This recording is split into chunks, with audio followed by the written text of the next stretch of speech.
मित्रांनो, आज आपण बघणार आहेत माझी केबिन आणि एका समुपदेशकाचं काम कसं चालतं आणि केबिनमध्ये ते समुपदेशन काम कशा पद्धतीनं करतो, समुपदेशक काम कशा पद्धतीनं करतो आणि कशा पद्धतीनं त्या पेशंटशी बोलतो आणि तिथलं स्ट्रक्चर सगळं आज आपण जाणून घेणार आहे.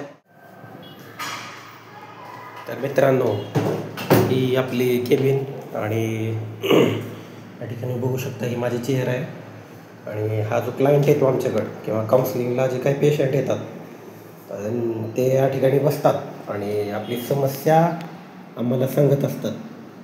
तर आपल्या जीवनात घडलेल्या समस्या किंवा जीवनात घडलेले प्रॉब्लेम आम्ही या चेअरवर बसून त्यांचे सगळे प्रॉब्लेम आम्ही ऐकत असतो आणि त्याच्या मन मोकळं करत असतात. आपल्या जीवनामधल्या ज्या गोष्टी ज्या आत्तापर्यंत त्यांनी कुणाला सांगितल्या नाहीत अशा सर्व गोष्टी ते या केबिनमध्ये सांगत असतात. कारण या केबिनमध्ये ती गोपनीयता आम्ही ठेवतो त्या माहितीची. पण बाहेर बघितलं तर चांगला व्ह्यू आपल्याला बघायला भेटेल आणि अशी ही माझी केबिन आणि या ठिकाणी मन मोकळं करण्याचं आणि मन हलकं करण्याचं आणि संवादातून समस्या सोडवण्याचं काम आम्ही समुपदेशनातून करत असतो. काही सायकोलॉजिकल थेरपीज, काही चाचण्या वापरून आम्ही पुढच्याच्या समस्या